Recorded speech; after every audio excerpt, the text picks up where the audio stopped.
Mi nombre es Lucía López Coquet, yo soy abogada, estudié en la Universidad Nacional de Córdoba y luego la pasión por el derecho de daños me llevó a seguir estudiando y a ejercerlo y también en la docencia. La idea de la clase de hoy es que me hagan muchas preguntas, así que voy a estar abierta a que lo hagan. Vamos a hacer una introducción al tema, plantear interrogantes y, cuando ustedes lo deseen, así hacemos consultas y seguimos aprendiendo de este tema. Como primera medida y lo más valioso que tenemos de este derecho de daños es hablar de su perspectiva constitucional. Todo derecho humano, toda la protección a la vida, a la integridad psicofísica, al honor, a la igualdad, a la imagen, son derechos que los tenemos felizmente garantizados por nuestra Constitución Nacional. Eso puede ser directamente por la norma de la Carta Magna o a través de la incorporación de los diversos tratados de derechos humanos que van siendo parte de la Constitución por vía de supremacía constitucional. Entonces, con motivo de entender la reparación más allá de como una respuesta, digamos, normativa, una respuesta programática ante un daño injustamente causado, tanto en la doctrina como en la jurisprudencia argentina encontramos la necesidad de buscar este anclaje constitucional. No solamente para poder garantizar justamente esta protección de los derechos humanos, sino para que esta protección no devenga abstracta y podamos tener una respuesta práctica en la realidad y así poder cambiar un poco el efecto social y más que todo entender que es la herramienta del derecho, es lo que busca lograr esta protección. Entonces, ¿cómo llegamos a darle este anclaje constitucional? ¿De qué manera lo podemos fundamentar? Y entiendo que México va hacia ese camino, tanto el precedente que comentó el doctor recién como otros que ya van teniendo, invitan a que ustedes como operadoras, como operadores jurídicos puedan buscar esos fundamentos. El primer fundamento es el principio de reserva que tenemos en la Constitución Nacional. Todas las acciones de las personas que no ofendan la moral, el orden público, ni afecten derechos de terceros, están exentas de la voluntad de los magistrados. Bien, ese es el principio de reserva. Entiendo que ustedes lo tienen con otras palabras, pero sí lo tienen protegido en su sistema. Entonces, ¿qué pasa si hay un daño injustamente sufrido? Claramente hay una lesión a un derecho de una persona, al derecho de una persona que es tercera. Bien, entonces si hay un daño injustamente sufrido, parecería que la Constitución nos está diciendo eso sí es parte de la voluntad de los magistrados. Hacia ello tenemos que ir y buscar la reparación. Y ahora bien, cuando buscamos la reparación, vimos que ya existía desarrollado por vía de la responsabilidad civil esta función resarcitoria. ¿Con qué génesis? Intentar volver las cosas al estado anterior a que se encontraban previo a la ocurrencia del evento dañoso. Este evento dañoso puede tener un origen extracontractual por un hecho ilícito o un origen contractual por el incumplimiento de una obligación. Entonces, el interrogante fue, ¿qué hacemos con todos estos derechos que tenemos garantizados, que son tan importantes porque son derechos humanos? ¿Cómo hacemos para que esta finalidad perseguida, que es asegurar su cumplimiento, pueda tener una respuesta adecuada? Y allí viene el origen de este derecho constitucional a la reparación del daño injustamente sufrido. ¿Bien? ¿Por qué recalco en que es injustamente sufrido? Porque el derecho de daños va más allá de la función meramente resarcitoria de la responsabilidad civil. El derecho de daños pone también directamente el foco en la persona que experimenta el daño. Entonces, no solamente buscamos resarcir todas las consecuencias dañosas de un evento dañoso, sino también habla de lo que es la función preventiva y la función sancionatoria. Bien, estos dos matices no tienen tanto desarrollo como tiene la reparación, pero sí cada vez van teniendo mayor respuesta jurisprudencial. Ahora bien, ¿los derechos son absolutos? No, sabemos que ningún derecho es absoluto, por eso vivimos en un Estado de Derecho. Entonces, este derecho a la reparación claramente no es ilimitado y tiene sus limitaciones. Esas limitaciones vienen dadas por su concepto, por su contenido, por su finalidad y por dar una reparación que sea acorde y coherente con la persona que lo experimenta. ¿Bien? Y ustedes también saben que muchas veces tenemos la incidencia causal de la propia persona que sufre el daño. Bien, hay múltiples ejemplos que no se dan solamente en un 100% respecto a una de las partes, sino que hay incidencias causales. Entonces empezamos a pensar, bueno, pero quien causa un daño injusto debe repararlo. Bien, esa es la regla general y lo que ustedes han estudiado en el grado. Ahora bien, siempre que se cause un daño injusto hay una única persona responsable. Esa persona puede ser una persona física o una persona jurídica. ¿Cómo hacemos para concatenar la problemática de a quién le reclamamos este daño injustamente sufrido? Ese es nuestro desafío y hacia eso tenemos que ir. Entonces, una vez que tenemos esta presencia de un evento dañoso, tenemos que analizar si esta función resarcitoria, esta reparación del daño injustamente sufrido, se refiere a derechos constitucionales. ¿Bien? ¿La integridad psicofísica de una persona es un derecho constitucional? Sí. ¿El derecho al honor? ¿El derecho a la protección de la familia? ¿El derecho a la persona humana? Todos estos son derechos constitucionales. Entonces, de momento que se vean conculcados, alterados, y eso, digamos, no esté, por ejemplo, en el marco de un sacrificio especial, como puede ser el Instituto de la Expropiación, que seguro quienes hacen administrativo conocen, se tracciona todo el sistema y se da esta respuesta. Ahora bien, dijimos, estos derechos no son absolutos. Bien, tienen dentro de la razonabilidad limitaciones. Y esas limitaciones van a verse patentizadas en 4 ejes fundamentales. El primero de ellos es que hay que intentar a que la persona vuelva a estar en el estado anterior al que se encontraba previo a la ocurrencia de ese evento dañoso. Ese es como nuestro límite cuantitativo, si se quiere. ¿Por qué? Porque de otra manera caeríamos en un supuesto de enriquecimiento sin causa. Bien, entonces, la función resarcitoria no puede ser el origen a una indemnización que no se corresponda con ello. Ahora bien, tampoco se puede dar una indemnización que sea inferior al perjuicio experimentado.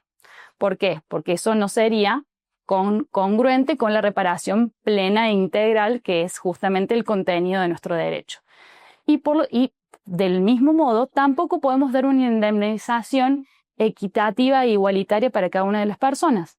¿Por qué? Porque no estamos indemnizando la lesión en general, no estamos indemnizando el honor de una persona. Estamos indemnizando las consecuencias disvaliosas que se generaron en el perjuicio como consecuencia de la vulneración de ese derecho. Entonces, en estas reglas se va matizando qué es lo que vamos a reparar y qué es lo que efectivamente vamos a reclamar. Ahora bien, ¿por qué insistir tanto en que este derecho sea constitucional? Primero, porque nos permite justamente analizar cuáles son los supuestos en los cuales hay topes indemnizatorios o hay limitaciones que se dan por vía, supongamos, meramente de una ley especial. En el precedente de la Suprema Corte Mexicana, el Mayan Palace, justamente lo que se cuestiona es que no se les quería dar a los familiares el daño moral porque estaba limitado, creo que, no acuerdo exactamente la frase que decía la Corte, pero al patrimonio de quienes lo reclamaban. Y esa limitación es una limitación de tipo social que no tiene nada que ver con las reclamaciones, es una limitación meramente del Código Civil mexicano, creo que es el artículo 1910. Entonces, esas limitaciones que tal vez para un instituto tienen su razón de ser, que son congruentes con el sistema, no necesariamente lo son cuando estamos buscando la reparación de un daño como consecuencia de la lesión a un derecho humano. ¿Se entiende lo que vamos conversando hasta acá? Perfecto. Entonces, supongamos que ya podemos lograr poner este andamiaje. Ahora bien, ¿a quién le vamos a reclamar este daño injustamente sufrido? ¿Quién es la persona causante del daño? Y en este caso en particular, ya esta garantía constitucional que tenemos de esta reparación nos invita a agudizar en la temática específica del derecho de daños. No solamente tenemos responsabilidad subjetiva por un hecho propio, por un hecho de tipo culposo, negligente, imprudente o impérito, sino que tenemos la responsabilidad objetiva. Entonces, ante la ocurrencia de un evento dañoso, puede ocurrir que la reclamación sea contra diversas personas responsables, sean estas físicas o jurídicas. ¿Bien? Y ahora bien, este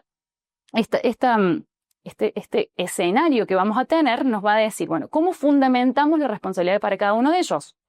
Bien, ¿por qué? Porque en ese caso estamos hablando de que no es un derecho absoluto, no es un derecho inmediato. Bien, para lograr la reparación hay que trabajar en un juicio por daños y perjuicios, por la vía procesal que se estime, no sé si es por vía federal, por la competencia que corresponde en el caso particular, e incluso se puede dar que la reparación sea también en la instancia de un juicio penal. Por ejemplo, en Argentina tenemos la opción de iniciar la acción civil dentro del proceso penal o por vía autónoma. Bien, pero claramente no se puede iniciar dos veces en la misma instancia porque estaremos en contra del principio básico del derecho. Entonces, una vez que logramos poder identificar estas potenciales personas agentes dañadoras, tenemos que fundamentar la responsabilidad. Y aquí empieza este debate de lo importante que es poder incorporar la teoría del riesgo creado, que es un poco la introducción que decía el doctor Carbonell, en diversos supuestos, y más aún cuando empecemos a plantear escenarios de daños causados por el uso de inteligencia artificial. Imaginemos en ese supuesto lo diverso y lo dificultoso que va a ser, por ejemplo, identificar a quién es la verdadera persona causante del daño. Entonces, cada una de las temáticas dentro de estas reclamaciones, esta reparación que vamos a buscar, nos van a aportar las distintas vicisitudes. En estas vicisitudes, ¿a qué refieren? Refieren al tipo de prueba que se va a tener que realizar, a quiénes van a ser las partes del proceso que vamos a tener que incorporar para poder reclamarlo y de qué manera vamos a fundamentar el quantum de la reparación, que es, al fin de cuentas, la indemnización que se va a obtener y la reparación en concreto que vamos a tener. Entonces, supongamos en un juicio en donde se cuestiona una intervención quirúrgica. ¿Bien? ¿Quiénes participan de manera directa? La noción clásica nos van a decir quiénes actuaron. ¿Bien?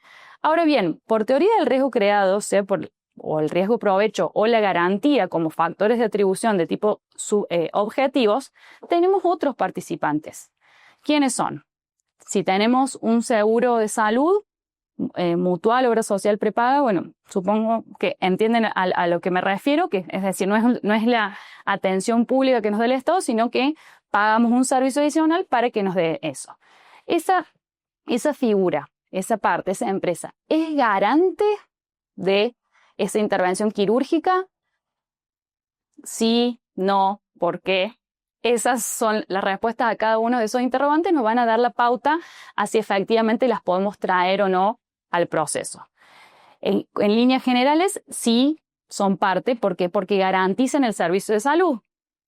Son empresas que prestan el servicio, entonces obtienen un beneficio, un provecho de esa prestación médica. Claramente tienen que estar. ¿Responden por el hecho propio? No, responden por el servicio prestado. Bien, de eso eventualmente se defenderán. La institución médica, ¿es parte de la prestación? Sí, no, ¿por qué? Las mismas preguntas. Y en realidad, sí es parte, puede que el origen del daño, supongamos, venga de una infección intrahospitalaria. Entonces, la médica o la médica que hizo la intervención quirúrgica va a decir, yo no soy parte de ese riesgo. Yo lo único que hice fue realizar la cirugía conforme a las lex artis. Ahora bien, si tengo una infección intrahospitalaria, claramente lo voy a poder reclamar. Pero acá viene el gran interrogante para hacernos a quienes reclamamos.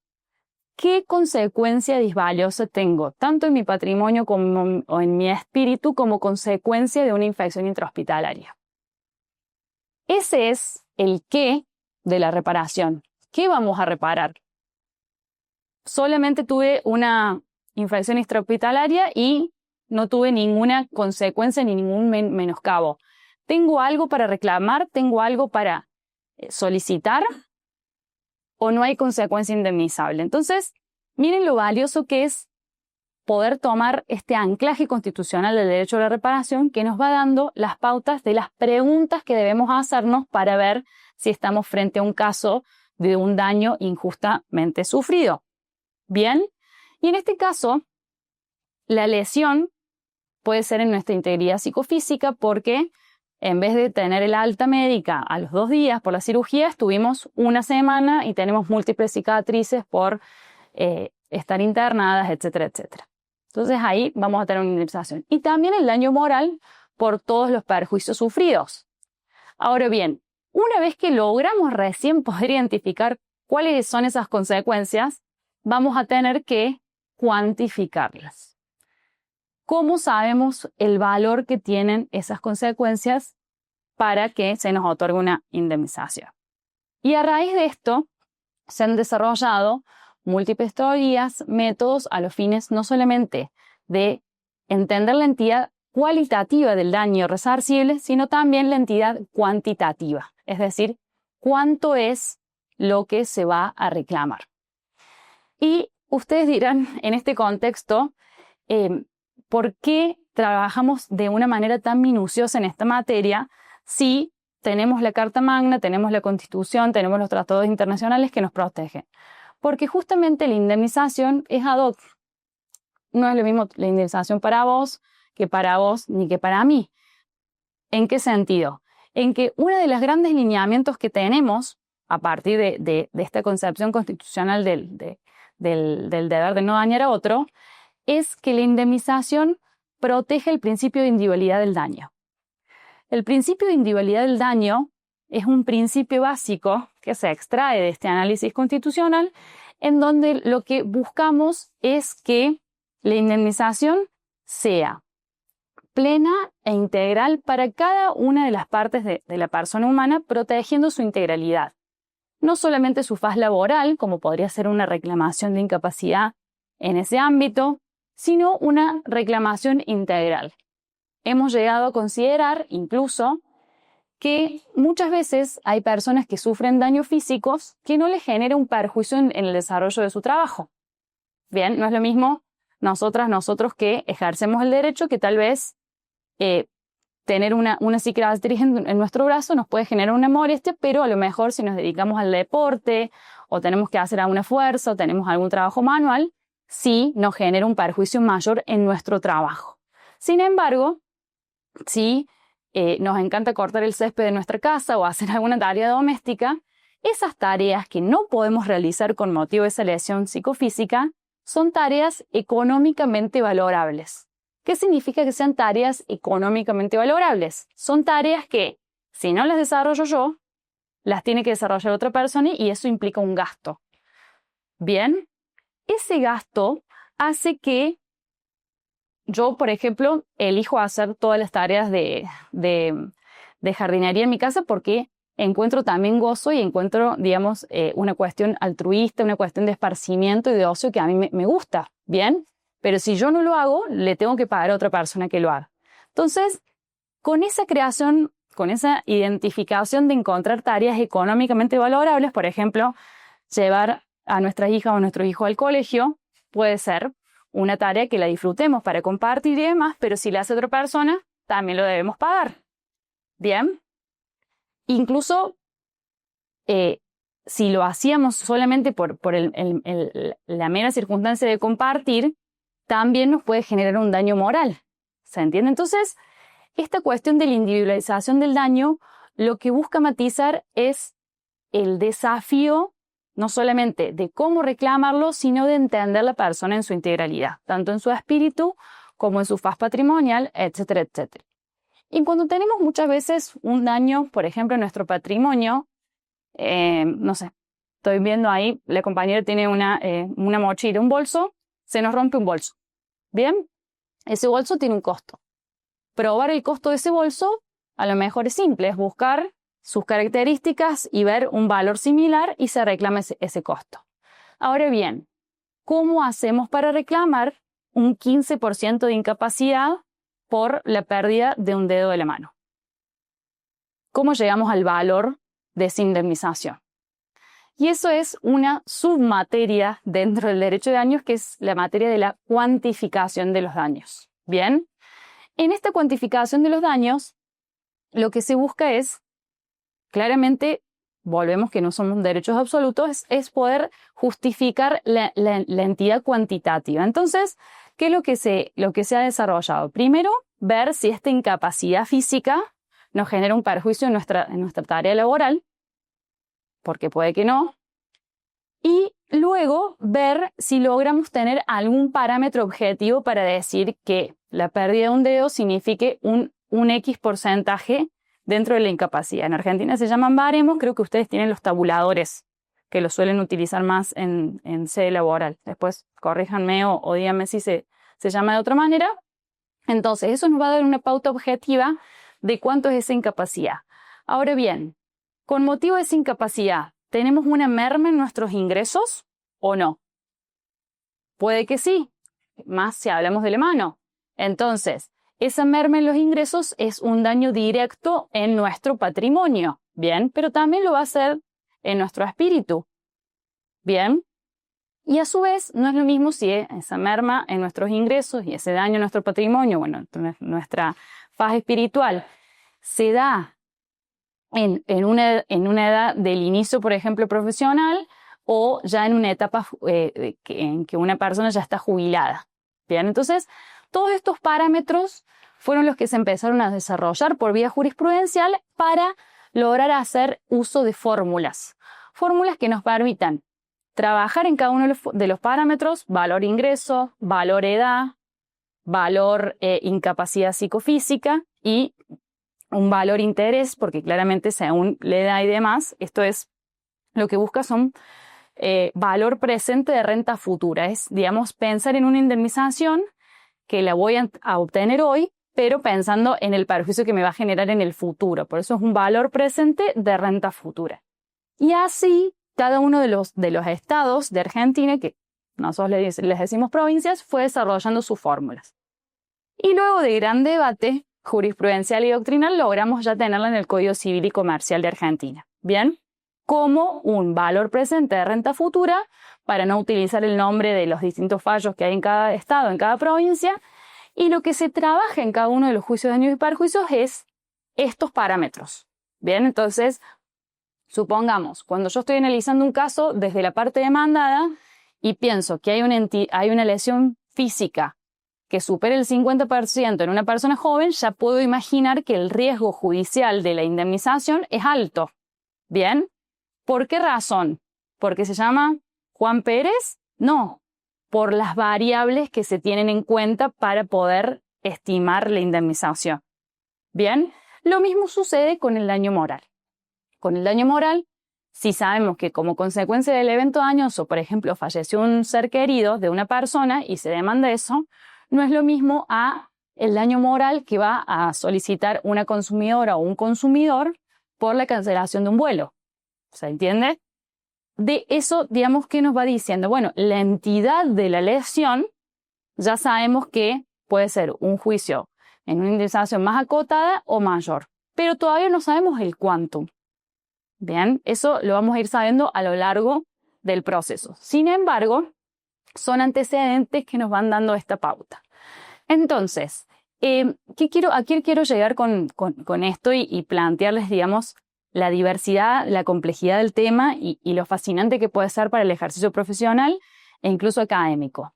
Que esta figura, al tener anclaje constitucional, nos permite ya trabajar con la protección de que estamos, digamos, protegiendo y buscando que se asegure la eficacia de derechos humanos, de derechos constitucionales, y que la reparación del daño injustamente sufrido justamente es una respuesta que da el sistema a esta problemática. Y que incluso trabajando y pudiendo ser innovadores en estas temáticas, podemos lograr que la cosmovisión de las personas que generalmente son las que causan los daños adquieran otra visión respecto al tema. Entonces, por ejemplo, en Argentina se comenzó a utilizar mucho la figura del seguro de responsabilidad civil en los daños causados o sufridos por menores de edad en los colegios. Porque pasaba que, no, bueno, pero si tu niña o tu niño se porta mal y genera un daño, es de los padres. Y los padres, pero bueno, yo delegué en el colegio, en la institución, la guarda, el cuidado, la supervisión. ¿Cómo tendría que yo estar pensando, si no lo puedo estar cuidando, que voy a tener que responder por los daños que causen o sufra. Entonces, con motivo de jurisprudencia y por intentar plantear esta problemática, se logró que sea obligatoria la contratación de un seguro de responsabilidad en estos supuestos. Bien, y lo mismo está pasando con los daños punitivos. Extraer una figura del derecho anglosajón a un derecho como el nuestro, claramente es complejo porque es otra dogmática jurídica. Sin embargo, tiene un revés este instituto de prevenir conductas. Entonces, si una empresa sabe que se le va a condenar por un daño punitivo tan alto, a lo mejor por vía de análisis económico del derecho va a decir, me conviene invertir en tomar los recaudos, invertir en prestar de manera correcta la actividad, en aminorar el riesgo de que ocurran eventos dañosos para no tener que después pagar indemnizaciones tan altas en los juicios por daños y perjuicios. Bien, bueno, espero haber sido clara. Mi idea es ya tomar todo el tiempo que queda para preguntas. Por favor, me tutean. Y bueno, muchísimas gracias desde ya por su atención. Sí. Un caso real. ¿Tu nombre? Penélope. Penélope. Si los practicantes están haciendo la función más eficiente en periodos de vacaciones. ¿Practicantes médicos, perdón, serían? Bien. Practicantes médicos. Y no se presenta el responsable sino en las estadas por los practicantes. Y la persona se presenta con la ambulancia. Se dedican un poco porque saben que con la ambulancia no toman datos, no te da documento para decir que lo recibieron. Sin embargo, lo meten en la sala, lo checan y pues acá tienen el tubat sin haber hecho estudios y nada. ¿Por qué? Porque ya está enfermo de todo. Entonces, el dato quieren investigar si fue a causa de una operación que tuvo previamente un día antes, que tal vez puede ser causa del doctor particular que pidió un tubat para ser operado. Entonces ya se da cuenta que ya vino un enlace de profesional de una institución donde pidió permiso para operar, que son de corta estancia, a través de una pístula, llega al hospital al día siguiente porque fue causante con esto de que se le, de cómo se le para el ictereco que se queda, le da una ¿Accidente cerebrovascular? Puede ser, pero es como que ya no respira, ya no le suenan sus márquese de puede ser, pero todavía respira, se mueve con sus ojos, se puede mover, que reacciona, pero no dice nada. Entonces, ahí la ley cuando A ver, los escuchamos, por favor. cuando el que de los muchachos te piden todos los datos y les dices, les enseñas el medicamento, yo fui operado, y sin embargo, después de 10 horas, le dicen ya falleció hace 3 horas.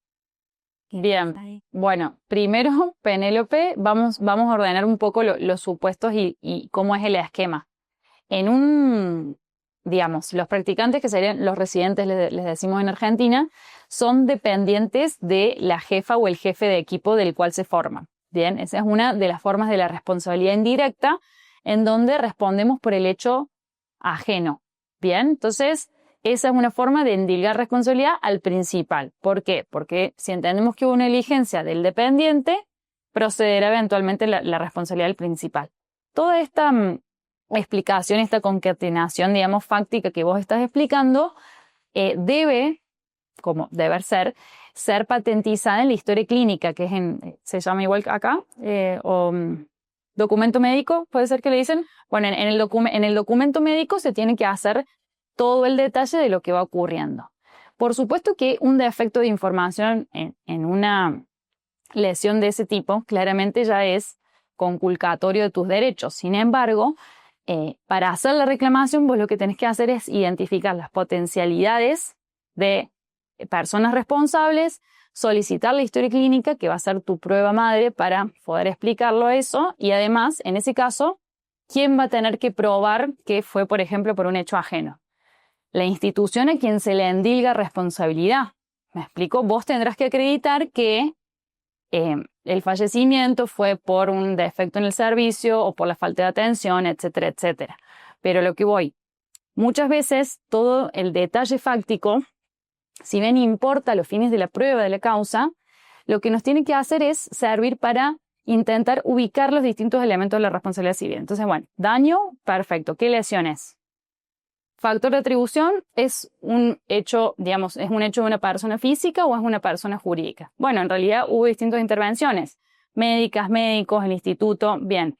¿Hay relación de causalidad entre ese fallecimiento y la atención médica o puede ser de la enfermedad de base? Entonces vos ya ahí decís, bueno, a lo mejor me conviene asesorarme con una médica o un médico para que me haga un dictamen médico y me pueda ir diciendo si eso ocurrió efectivamente por eso o a lo mejor es con una causalidad concurrente que llamamos. Bien, pero vos fíjate que en todo ese desglose fáctico que vos haces, vas teniendo la información para ubicar cada uno de los elementos.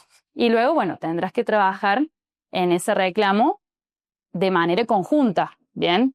Fundamentarlo a cada uno de los participantes para que se puedan defender de eso y, bueno, tramitar la prueba en ese sentido. Sí. ¿Cómo es tu nombre? Bueno, yo soy Glenn y yo tengo pues, 2 preguntas. Sí, por favor. ¿Cómo debería articularse el derecho de daños en clave constitucional frente a los nuevos escenarios de afectación provocados por decisiones automatizadas de sistemas de inteligencia artificial, especialmente cuando no existe un sujeto claramente imputable? ¿Qué modelo de responsabilidad sería constitucionalmente adecuado en estos casos? Bueno, ¿me repetís tu nombre? Yo me llamo... Glenn, bueno, gracias. Te voy respondiendo por partes. Respecto a los daños causados por el uso de inteligencia artificial, el mayor inconveniente que venimos encontrando y que nos encontramos estudiando es cómo imputar la responsabilidad. Bien, desde un punto de vista, digamos, fáctico y legal. Bien, porque jurídicamente, ¿quién responde? Por el hecho de las cosas, la persona que es dueña o guardiana. Bien, o poseedora, digamos, o quien tiene detenta la tenencia. Pero justamente los sistemas de inteligencia artificial son tan complejos que identificar la persona del responsable o de quien se sirve es mucho más complejo que usarlo. O sea, estas reglas efectivamente se conocen de antemano, entonces por eso la potencialidad dañosa, la potencialidad de riesgo es mayor. Entonces, para darte una respuesta, la buscaría en base al fundamento del riesgo creado y el riesgo provecho. Bien, deberíamos revisar quién desarrolló el software, si ese desarrollo de software es para una persona X o para el propio beneficio de la empresa, quién es el que, si hay algún agente que programa esa inteligencia artificial, esa maquinaria en concreto, y a su vez si ese daño proviene por el uso específico de la herramienta o que esa herramienta es el medio. Bien, porque lo que estamos debatiendo últimamente en la doctrina es ¿qué pasaría si, supongamos que yo ahora estoy haciendo la clase y se me está grabando, pero después ponen otra cara de otra persona? Bien, y esa persona en realidad es especialista en otra área o no coincide en nada con lo que yo acabo de decir. Y a lo mejor por el uso de inteligencia artificial se cambia mi rostro y en realidad se genera un daño a la persona respecto de quien se cambia el rostro, pero no por la inteligencia artificial en sí. ¿Me explico? Entonces, hay que ver si la inteligencia artificial es el medio para cometer un ilícito o si el uso en sí es el que genera el evento dañoso. Bien, que muchas veces cuando se dan, por ejemplo, estafas virtuales o hay fuga de datos o un copyright o el que fuera, la inteligencia artificial permite que eso suceda. Entonces, allí hay que ver quién obtiene el provecho por ese ilícito, si se puede identificar a la persona responsable y eventualmente si también hay un uso de alguna otra plataforma. Bien, porque muchas veces cuando se dan por el uso de redes sociales, se puede tratar de endilgar como que es un riesgo que nosotros como ciudadanos comunes que no conocemos eso, no tenemos la digamos, expertise que puede tener alguien quien desarrolla una app o que desarrolla una red social y demás. Entonces, de esa manera, intentar traer al proceso a esos intervinientes. Pero justamente es el mayor debate que tenemos ahora. ¿A quién vamos a imputar responsabilidad en un auto, por ejemplo, que se maneja solo? ¿Al fabricante, a la persona que es dueña, al seguro? O yo como consumidor puedo decir, bueno, es que yo justamente adquirí un vehículo porque no quiero manejar utilizando el celular y me dijeron que se manejaba solo en perfectas condiciones. ¿Puedo ser una consumidora en la cual fui engañada por la cosa que adquirí? Sí, no, ¿por qué? La persona que es víctima de ese accidente de tránsito por esa cosa que no es manejada por nadie, en términos naturalísticos, ¿a quién va a reclamar? No, yo le reclamo al dueño del auto, al dueño del coche. ¿A quién le reclamaría si no? ¿Qué sé yo si compraron el vehículo o no para no manejar? ¿Me explico? Entonces, depende del polo en el que te encuentres y la consulta, la pregunta, el interrogante que vos tengas, va a ser la respuesta. Pero vos ya partís de que tenés el derecho constitucional a la reparación integral del daño sufrido. Tu gran desafío va a ser, digo tu gran porque en realidad es de todos, pero por tu pregunta, lograr ver a quién le pueden dilgar responsabilidad y si le pueden dilgar si esa persona va a ser civilmente responsable o no. También, porque hay que ver qué eximente va a utilizar para intentar decir, no, yo no tengo que responder por eso.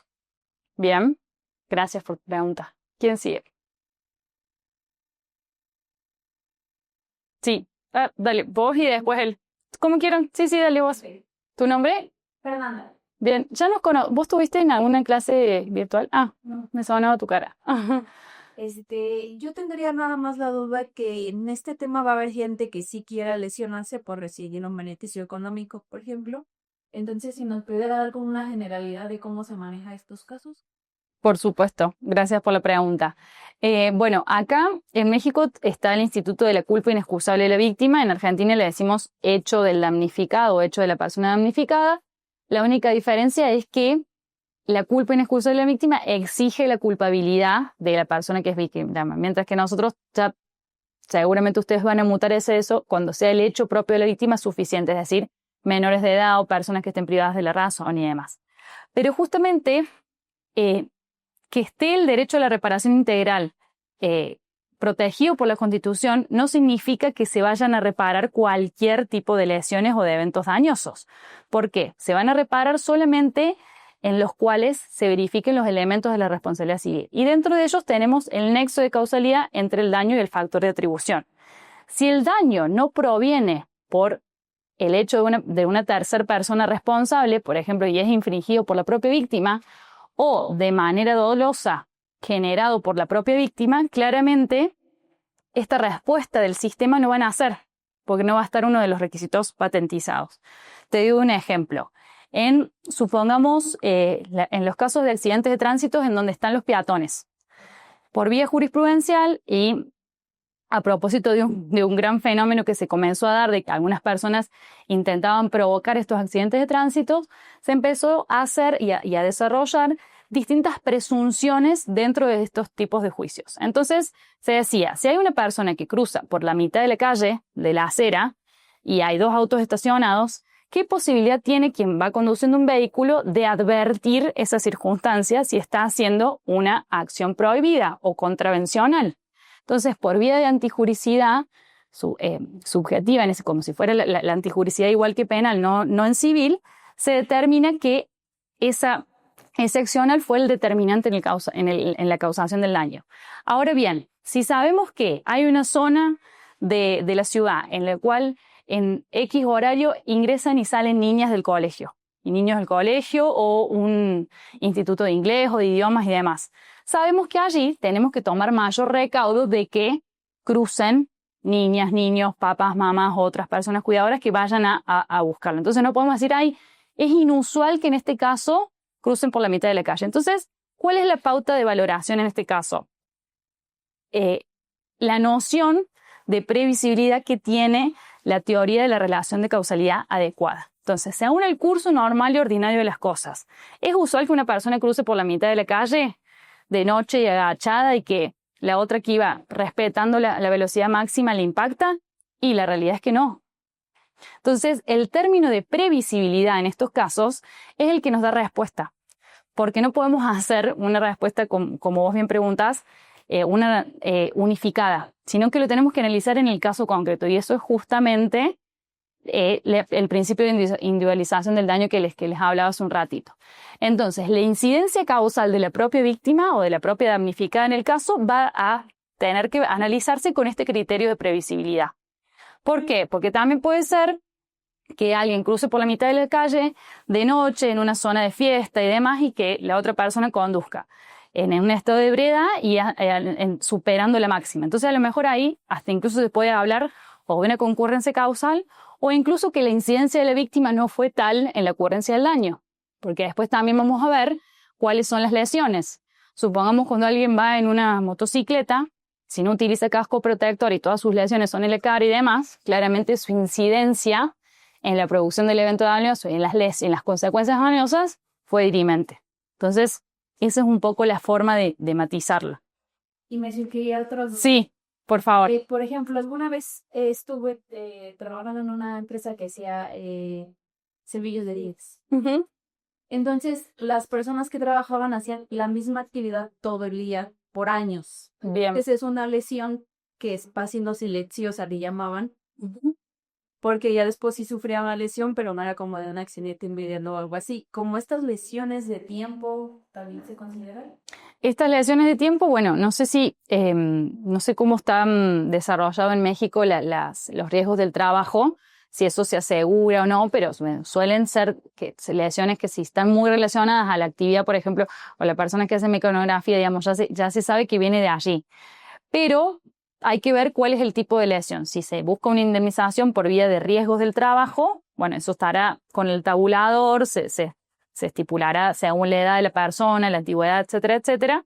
Pero si eventualmente, supongamos, no se están garantizando las medidas de seguridad o no se dan los descansos necesarios para que el cuerpo no sufra una lesión, eventualmente allí sí habrá, digamos, un fundamento para reclamarlo, porque eso era evitable.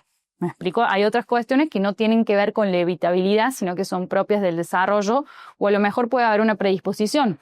A lo mejor hay una persona que ya tiene un antecedente familiar y además de artrosis y demás, que sufre mayores consecuencias que otra que no, que se cuida físicamente, que hace la fisioterapia cada tanto, que hace el descanso, etcétera, etcétera. Por eso te digo, caso concreto va a ser la respuesta particular. De nada. Ahí el compañero. En el caso de la responsabilidad civil objetiva, por operar alguna maquinaria en el quema versanete de vehículos, Sí. recuerdo haber escuchado algún precedente de los avejanos, no tengo ahorita identificado el precedente, donde se generaba un daño, pero porque había una falla en la fabricación en el tema de frenos. Bien, un defecto en la fabricación. Pero entonces, en principio, el que opera el vehículo, pues es el responsable por el hecho de utilizar un vehículo que es de sí mismo genera un riesgo. Aquí mi pregunta es, no sé si conoces el precedente, para precisamente analizar a quién sería atribuible la responsabilidad civil objetiva, al que opera el vehículo. En específico, le fallan los frenos, atropella que en principio se presume que es el que tenía el deber de cuidado. Pero de fondo hay una absoluta falla mecánica o fabricación. ¿Cómo acreditar en este caso específico cuando la ley presume la responsabilidad al que está operando el vehículo? Bien. ¿Tu nombre? Jorge, muchas gracias. Mira, justamente es muy valiosa tu pregunta porque nos deja entrever que cuando hablamos de responsabilidad objetiva, lo hacemos con prescindencia, digamos, de un reproche de tipo subjetivo, bien, con prescindencia de la culpabilidad en términos, digamos, de factor de atribución subjetivo, o sea, con prescindencia si fue negligente, imprudente y un perito. Eventualmente eso se puede analizar para valorar la conducta o para ver si hay algún agravante. Pero en el caso que vos mencionas, es claro que quien va a efectivamente terminar aportando esta situación de que el defecto viene de fabricación, va a tener que ser la persona que se va a defender.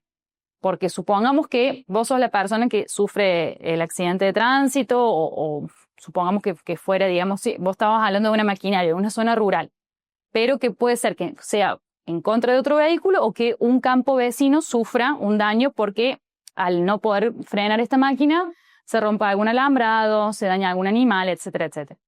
Entonces, ¿a quién se va a reclamar? Como vos bien decís, a la persona que es dueño o guardia. Puede que ese señor conductor sea también titular registral del vehículo o no. ¿Bien? Entonces ahí ya habrá una o más personas.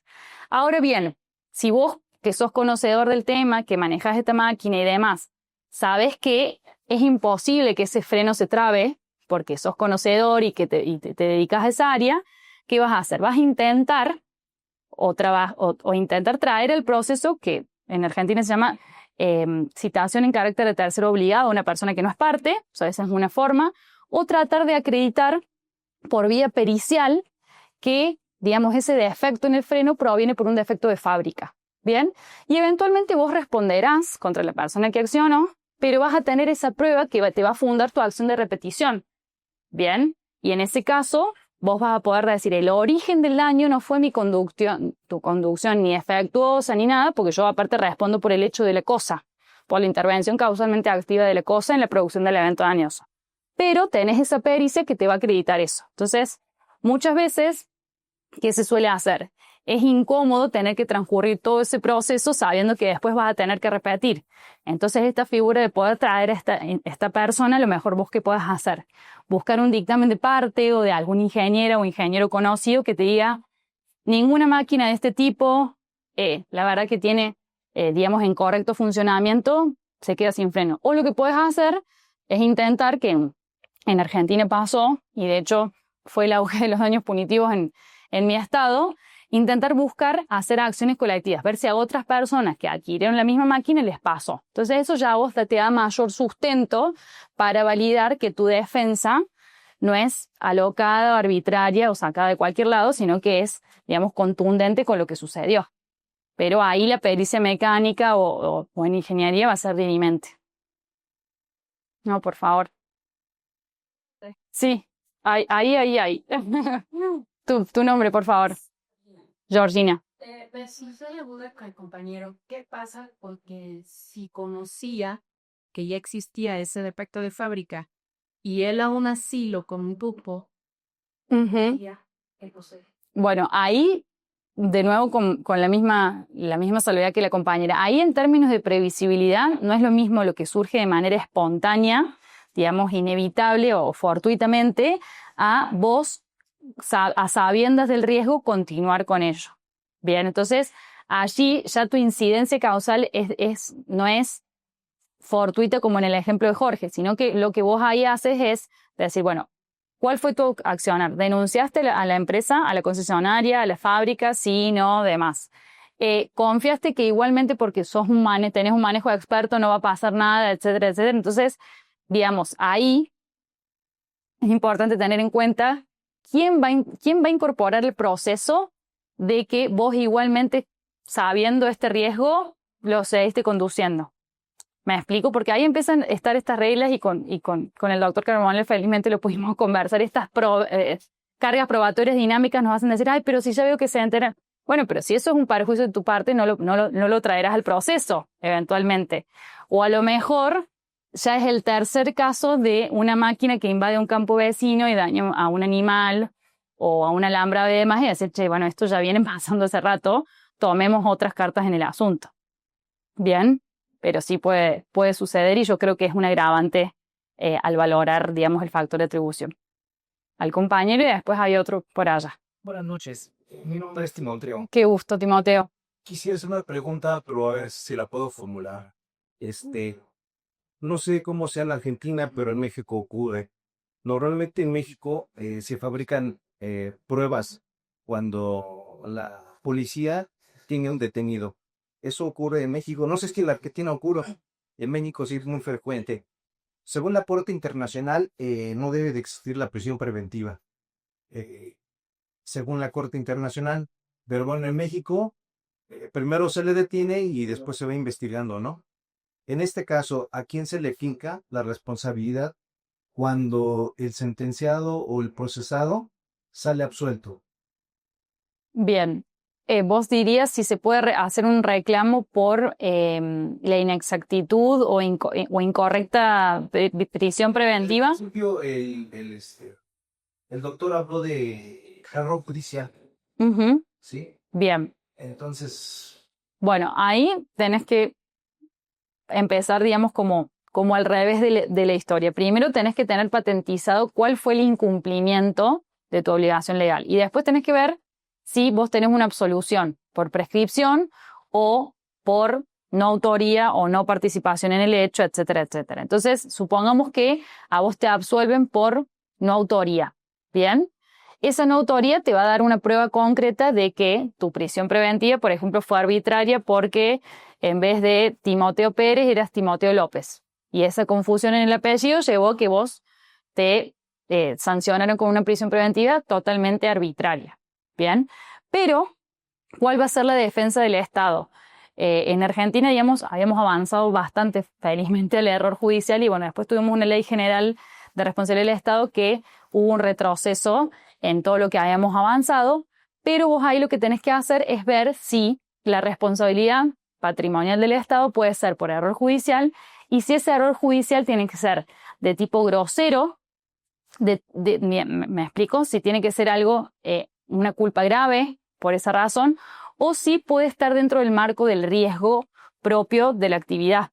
Bien, porque muchas veces la prisión preventiva tenés algún elemento para poder estar y otras no. Si vos hubieras sido absuelto, por ejemplo, por prescripción, en realidad no tendrías una sentencia que haga cosa juzgada en sede civil para decir no participé, no tengo autoría o no fui esa persona responsable. Entonces, vos a partir de tu sentencia absolutoria tenés que ver si eso hace cosa juzgada respecto a la autoría material o a la participación y eventualmente si estar en prisión fue como consecuencia de un error judicial o una falta de mérito, etcétera, etcétera, para ver si puedes fundar la responsabilidad civil por la reparación del daño por la vulneración de tus derechos. No es tarea fácil, pero te animo a que lo hagas. Sí, ahí el compañero, sí. Vos primero y después más atrás. Hola, soy Israel Gary. Sí, gracias por pararte. Un poco de elemento causal con Jorge. esta. Hoy en día, quien transita en la ciudad está dándose cuenta que hay muchos hoyos, el tránsito, esta lluvia no nos permite percatarnos de los hoyos, ¿no? La velocidad en la que en ocasiones vamos conduciendo genera un accidente. En ese accidente, por circunstancias, pegamos otro coche y ese coche lo atropella. Choque en cadena, decimos. Sí. En este caso, el primer Interrogante. es responsable es el conductor, ¿no? Hasta que se llega a una pericial y vemos que el hoyo, el boquete que existía a causa en esa vialidad fue el que ocasionó que se generara este accidente, tal cual. En este caso, el daño patrimonial seguía demandado hacia el gobierno. Bien. ¿A quién reclamaríamos? Bueno, en esos casos... No, está perfecto y de hecho hay muchos casos así en Argentina y me tocó llevarlos. Digamos, tanto por reclamante o por demandada. ¿Qué es lo que pasa en esos supuestos? Primero hay que identificar si el Estado tercerizó en una empresa concesionaria de servicios públicos la realización, por ejemplo, de el cambio de las cañerías de agua potable. Bien, entonces a lo mejor en esa tercerización seguramente o debería ser que en el pliego la empresa concesionaria tenga un seguro de responsabilidad civil por los daños que pueden surgir mientras se desarrolla esa actividad, sea en la apertura, en el cerramiento, en la señalización y demás. Y después, claramente, el conductor que no vio o no pudo evitar ese impacto por ese boquete, hay que ver si el boquete está bien señalizado, si igualmente había luz y estaba en una parte de la acera que era pequeño y se podía pasar por otro lado, ahí va a quedar más la imprudencia patentizada y eventualmente en el choque en cadena va a tener que plantear que fue un hecho de un tercero porque no debe responder y tratar de traer a la empresa concesionaria o al Estado para que responda por ello. Bien, pero ahí lo que se va a analizar es bien cómo están dados los elementos fácticamente. Si el boquete invade toda la calle o no invade toda la calle, si está señalizado, si tiene luces o no, si hace más de cuánto tiempo lleva allí, etcétera, etcétera. Todas esas cuestiones, digamos, más pragmáticas, más fácticas, se van a tener que analizar y eventualmente quien fue el que originó el primer impacto que devino en el choque en cadena va a tener que acreditar la incidencia causal para evitar que no tener que responder por todos los otros. Bien, pero bueno, va a ser una cuestión probatoria en ese caso. Sería un segundo evento. Yo creo que lo tomaría como todo una cadena causal, porque sin el primero no hubiera ocurrido el otro, pero bueno, hay que ver la minucia fáctica del hecho para ver cómo se toma. Bueno, ¿alguien más? Sí. Sí, Ah, noches. hola, doctora. Soy Emma Sofía Castañeda. Siguiendo la pregunta que hizo Poque, en relación a un accidente vehicular en donde el conductor es un chofer de, digamos, de una línea de trailers, ¿sí? La responsabilidad, porque fallece el conductor, ¿a quién se le va a imputar? O dentro de la vía civil se ejerce la acción correspondiente para reclamar los daños, porque colisiona, el ejemplo puede ser, colisiona y pierde la vida 3, 4, 5, que las víctimas indirectas van a reclamar a quién. Si muere el conductor, Bien. una persona y ese conductor es trabajador de una jurídica. Sí, de una persona. Te hago una pregunta. ¿Empresa de trailer sería empresa de buses de niña? Bien. Perdón que no, para ubicar lo que significa, porque ustedes le dicen camiones a los buses también. Ya sé, y nosotros le decimos camiones a los trailers. Entonces, Solicitar la equiparación del daño en la vía civil, ya que en la vía penal es menos cuantioso la reparación.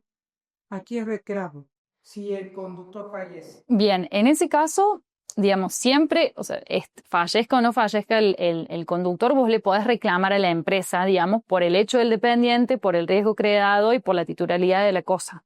Bien, en el caso de que no lo tengas al conductor, claramente lo que se va a adicionar es los derechos habientes de ese conductor que le reclamen a la empresa en caso de que claramente estén, o sea, salvo que tengan un seguro de vida, por ejemplo, que sea una indemnización que pase por ese lado, pero sí iría directamente contra la persona jurídica en ese caso, porque es la que es titular y seguramente va a ser la que es titular registral del bien que es de ese tráiler. Entonces, más allá de que el causante del daño directo no esté para vos, digamos, ser una imputación material, si tenés la imputación de segundo grado, la imputación jurídica por el hecho de la cosa, la actividad riesgosa, por el factor objetivo de atribución, entonces no necesitas que esté la persona, digamos, que efectuó la conducción.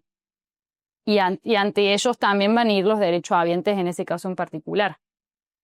Salvo que, bueno, se pruebe que el hecho dañoso, digamos, por ejemplo, fue por concurrencia de otra intervención causal de otro vehículo y eventualmente los derechos habientes irán contra ese. O sea, hay que ver la parte práctica, digamos, de cómo fue el hecho del caso concreto para poder identificarlos. Okay. Y proceden por ejemplo, si dentro de las víctimas se encuentran, de las víctimas indirectas se encuentran menores, pues el lucro cesante, el daño emergente, poderlo adicionar en las prestaciones para reclamarlo. Siempre que sean viables, digamos, esos rubros, digamos, el quantum de los rubros pueden relacionarse al evento dañoso, es decir, que si con motivo del hecho que fue por responsabilidad objetiva, estos niños pierden, digamos, la ayuda de su aparte del daño moral por la pérdida de su padre, la ayuda, digamos, por la manutención y demás, sí, lo deberás probar no solamente cualitativamente, sino cuantitativamente también y ver si es de esa manera directa. En el caso de que el negligente haya sido el propio causante del daño, claramente ahí no va a proceder. ¿Me explico? Porque la génesis, el fundamento de la reparación no obedece a un hecho por el cual deba responder la empresa. ¿Me explico? Entonces, ahí es donde vos tenés que ver con la fundamentación si efectivamente corresponde a un hecho por el cual deba responder la empresa o no. Bien, porque la empresa te puede plantear como eximente el hecho de la propia víctima, Entonces, intentar que se reduzca ahí la acción. Sí, no más que si la víctima directa falleció, la indirecta sí se queda con esa carga de que pues la mantenía el marido, por ejemplo. Está bien, pero si está perfecto por eso, pero eso no obsta a quien causó efectivamente el daño, a quien produjo el evento dañoso. ¿Me explico? O sea, una cosa es el daño que vos, o sea, las consecuencias patrimoniales como consecuencia del hecho. Ahora bien, para que esas consecuencias procedan, se tienen que dar los elementos de la responsabilidad civil. Daño, factor de atribución, relación causal y antijuricidad. Si el daño se produjo efectivamente por la causación, digamos, de la culpa inexcusable de esta víctima, claramente no va a proceder ahí la acción. Pero hay que estudiarlo en minucia. Gracias.